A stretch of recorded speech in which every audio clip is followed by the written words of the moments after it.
اهلاوي من 100 عقبه وبشتم في الزمالك. جاي الزمالك برضاه من غير ما يغلط فينا ومن غير ما يغلط في جماهير الزمالك ومن غير ما يغلط في اي حد. عبد الله السعيد، ناصر ماهر، احمد حمدي، محمود حمد في الدفاع، محمود الاسود اللي هو الجناح. كفايه ان عبد الله السعيد ينهي تاريخه في نادي الزمالك. لا، عبد الله السعيد لعيب كبير، بس هو جاي متاخر قوي.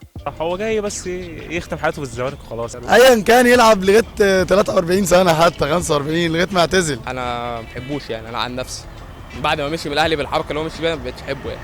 شايف صفقات الزمالك ازاي؟ والله السيزون ده هو تحت اشراف رئاسه اداره نادي الزمالك، الاستاذ حسين لبيب واستاذ احمد سليمان قايمين بالواجب في الصفقات الجديده، يعني بسم الله ما شاء الله عليهم.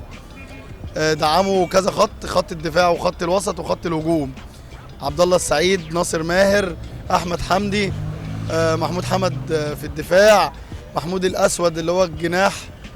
بسم الله ما شاء الله صفقات جامده، يعني ان شاء الله تكسر الدنيا باذن الله ان شاء الله.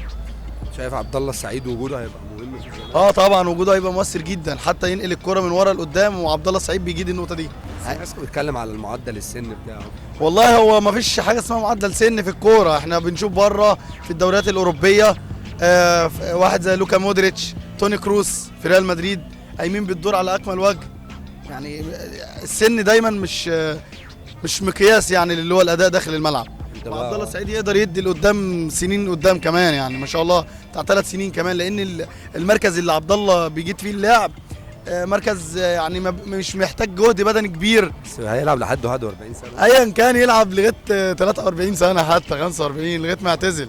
ده بالنسبه لنا صفقه القرن اللي احنا منتظرينها من 6 سنين. اتكلم بجد؟ بجد. عبد الله السعيد صفقه القرن. عبد الله السعيد افضل صانع العاب في مصر.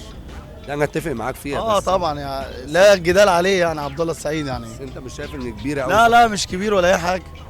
يعني انت بقول لحضرتك بص للدوريات الاوروبيه، توني كروس ولوكا مودريتش 38 39 سنه، كريستيانو الدون عنده كام سنه؟ ايه اللي يفرق مجلس الاداره عن مجلس الاداره السابق؟ لا والله هو الفكره كل واحد شغال تخصصه.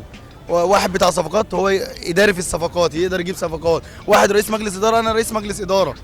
يعني كل متحدث رسمي باسم النادي يقدر يتكلم في نظام داخل النادي، في هدوء. الهدوء ده كنا منتظرينه من سنين، وحان الان اللي احنا يعني جماهير نادي الزمالك تفهم. شايف صفقات الاهلي السنه دي؟ يعني صفقات كويسه. الفلسطيني اللي هو وسام ابو علي لعيب كويس، كان محترف تقريبا في السويد باين. تمام. في الزنفولي. الزنفولي ما اعرفوش صراحه. حارس مرمى كويس. حارس مرمى، بس هو كان بيقول عليه حلو يعني، كان عادل القيعي كان بيتكلم عليه كمان.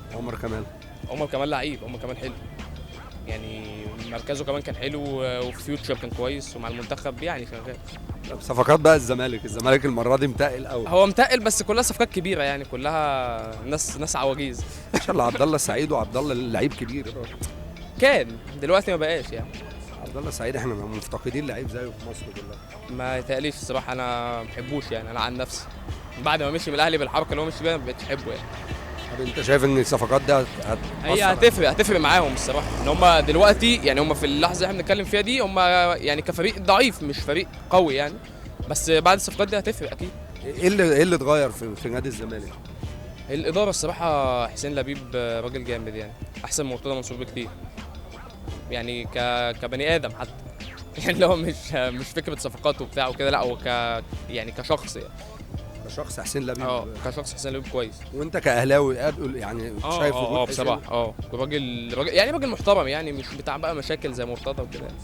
صفقات كويسه والله يعني، احنا كنا محتاجين تدعيمات اصلا، لان الفريق يعني انت كنت بتبص اللعيبه كويسه بس ما فيش حد بره ينزل يسند.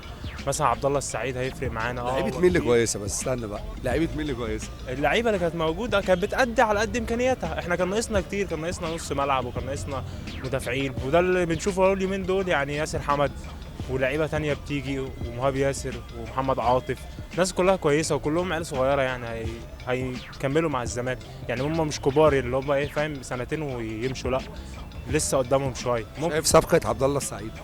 لا، عبد الله السعيد لعيب كبير، بس هو جاي متاخر قوي. هو جاي بس يختم حياته في الزمالك وخلاص، ينهي مسيرته الكرويه في الزمالك. هيفرق مع الزمالك؟ هيفرق طبعا، هو لعيب كبير، هيفرق، هو قائد ولعيب كبير، هيفرق طبعا مع المجموعه اللي موجوده. وهيبقى اضافه يعني هو وناصر ماهر وبقيه اللعيبه كلهم كويسين. شايف صفقه احمد حمدي لعيب كويس طبعا. احمد حمدي هو لعيب كويس، بس بصراحه هو انا ما كنتش متابعه قوي في الاهلي كراجل زملكاوي، يعني ما بتفرجش على الاهلي كتير، بس هو لا لعيب كويس، وحاسس ان هو كان اتظلم في الاهلي بصراحه يعني. الاهلي ظلمه. هو لعيب كويس، ومشكلتنا ان احنا ما بنديش الناشئين فرصه، يعني ما بنصبرش على الناشئين رغم انهم بيكونوا ولاد النادي، هم اللي هيلعبوا هم اللي هيأدوا، وما بنصبرش عليهم، بنروح نجيب لعيبه من بره وخلاص. انت شايف الزمالك السنه دي رايح في حته كويسه؟ والله نتمنى يعني بعد التدعيمات، احنا برضو السنه اللي فاتت كنا جبنا تدعيمات وبتاع، بس كان الزمالك اداؤه وحش. نتمنى ان اداء الزمالك يتحسن، ومع جوميز الجديد ده الزمالك بيرد على الاهلي في صفقات زي ما بيتقال على السوشيال لا لا لا ده كلام سوشيال ميديا. لا انت مثلا معلش مع احترامي يعني، هو عبد الله السعيد سايب الاهلي بقاله كتير، هو احنا مش جايبينه من الاهلي. احمد حمدي نفس الفكره، من ناشئين الاهلي، بس احنا مش جايبينه من الاهلي. ناصر ماهر من ناشئين الاهلي، جايبينه منين؟ من فيوتشر. نفس الفكره برضو زي امام عاشور والاهلي ما خدوش من الزمالك. امام عاشور اتاخد من الفريق الدنماركي. بس انت زملكاوي. ماشي انا زملكاوي ماشي، وزعلان على امام عاشور، مش هكدب عليك، بس هو ما اتاخدش مننا. سيبك من كلام السوشيال ميديا ده اللي هو خده من الزمالك، لا هو ما اتاخدش مننا، هو اتاخد من نادي الدنمارك. جمهور الزمالك زعلان ليه؟ هو لعيب كويس، واللي احنا شفناه من امام كان بيدل ان هو عمره ما يسيب الزمالك. اللي احنا شفناه من امام ومع الجمهور يدل ان هو عمره ما كان هيسيب الزمالك. فانت بتشوف لعيب كان حرفيا موت نفسه مع الزمالك، فجأة مرة واحدة في الاهلي. طبيعي كلعيب كمشجع انت هتزعل عليه. ما انت برضو في نفس الفكره، عبد الله السعيد لما مشي من الاهلي فضل زعلان عليه فتره، والجمهور كله ما عرفش يعوضه. وشوف جاب بقى بعده مين، كام صفقه بعدها من 2000 وكام، عبد الله السعيد ماشي من 2019، عد كام صفقه جاب بعد عبد الله السعيد وما ادتش زي عبد الله السعيد. اللعيبه بتفرق، وهو كان رابط نفسه مع الجمهور. يعني مثلا عكس زيزو، انت لو جيت بصيت لزيزو هتلاقي زيزو مش رابط نفسه مع الجمهور. زيزو بينزل بيأدي في الملعب، ملوش دعوه بقى ولا بيروح يتنطط مع جمهور ولا اي حاجه. بس هو لكن امام عاشور كان رابط نفسه مع الجمهور. اهلاوي ولا زملكاوي؟ اهلاوي. شايف صفقات الاهلي السنه دي ايه؟ كويس. الاهلي عمل صفقات ايه؟ لا مش عارف. اهلاوي بالحب يعني. طب صفقات الزمالك؟ يعني اكون عارف الاهلي والزمالك لا مش فاهم انا. طب اتفرجت على المنتخب؟ عمل ايه؟ كسب وخسر في الاخر بسبب اسمه ابو جبل ده، اللي عارف اسمه ايه. ابو جبل ماله؟ ودانا في داهيه، مش لعيب الزمالك. غرفه داهيه هو الزمالك. ليه يا عم انت اهلاوي اهو بتشتم في الزمالك ليه؟ انا اهلاوي من 100 عقبه وبشتم في الزمالك. ليه بقى؟ ليه بتشتم في الزمالك؟ كده انا انسان ما بحبش الزمالك، ما بحبش اللون الابيض، بحب اللون الاسود والاحمر بس. طب انت شايف ان الاهلي والزمالك هيلعبوا الماتش اللي جاي، مين اللي هيكسب؟ الاهلي طبعا. هيكسب كام؟ 3-2. ليه بقى؟ متوقعها. ايوه ليه؟ عشان الاهلي تقيل عليهم. الاهلي تقيل على الزمالك. اما الزمالك عامل كام صفقه حلوين؟ كل ده في احنا بتوع 90 دقيقه اخر. 90 دقيقه. هو الماتش كام دقيقه بامانه؟ 90 بامانه. اولا حسين لبيب يعني ما شاء الله عليه، جه مسك النادي صح، والاداره كلها يعني مستقبل الزمالك على ايده هيبقى احسن بكتير جدا. ده بدايه الناس كانت خايفه متخوفه او كجماهير الزمالك احنا يعني كنا متخوفين من ان هو ما يجيبش صفقات، ما يقدرش يفك القيد علشان المبالغ اللي كانت على النادي يعني. بس لما لقينا ان هو بدا سعى في حوار فك القيد، هو اي نعم اتفك متاخر شويه، بس اللي هو قدر في خلال يومين ان هو يقدر يجيب صفقات محترمه وتقيله وهتفيد النادي جدا. يعني حوالي 11 صفقه في خلال يومين تقريبا. والمبلغ اللي جاب بيه يعني يعني كفايه ان هو دافع كام مليون دولار عشان بس يفك 2.5 مليون دولار عشان يفك القيد. ده حاجه لوحده يقدر يجمعها، دي حاجه. صفقات الزمالك عامله 50 مليون، فده رقم كويس جدا على لا كويس جدا جدا يعني. كمان الناس اللي واقفه في ظهر النادي اللي هم مش عايزين يذكروا اسمهم، اللي بدأوا يظهروا في عهد حسين لبيب، دي حاجة تشرف جدا ليهم وترفع قيمة النادي. كنت شايف مجلس إدارة نادي الزمالك في عهد مرتضى منصور الوضع كان؟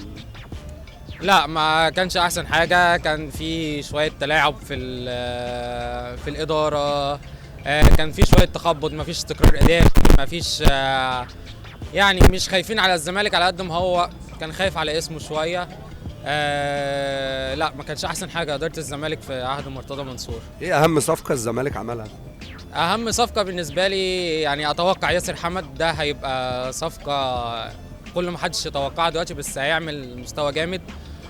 وزياد حامد وعبد الله السعيد، ده اهم لاعب كفايه ان عبد الله السعيد ينهي تاريخه في نادي الزمالك.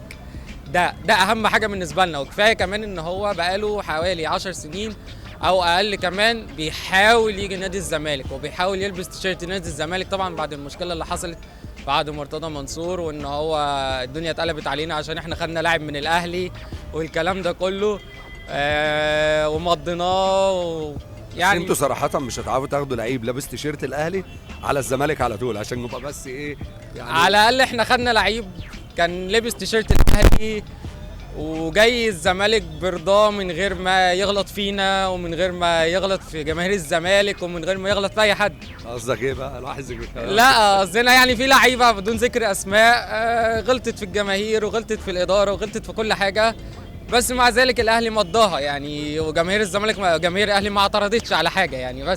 بس يكفينا شرف ان عبد الله قيمه عبد الله السعيد راح الاسماعيلي، بعد كده راح الاهلي، بعد كده راح بيراميدز، بعد كده لما حب يختم ختم بتيشيرت نادي الزمالك، ما ختمش بتيشيرت الفريق اللي هو مش هيعرف يخش النادي الاهلي، عشان كده دخل الزمالك.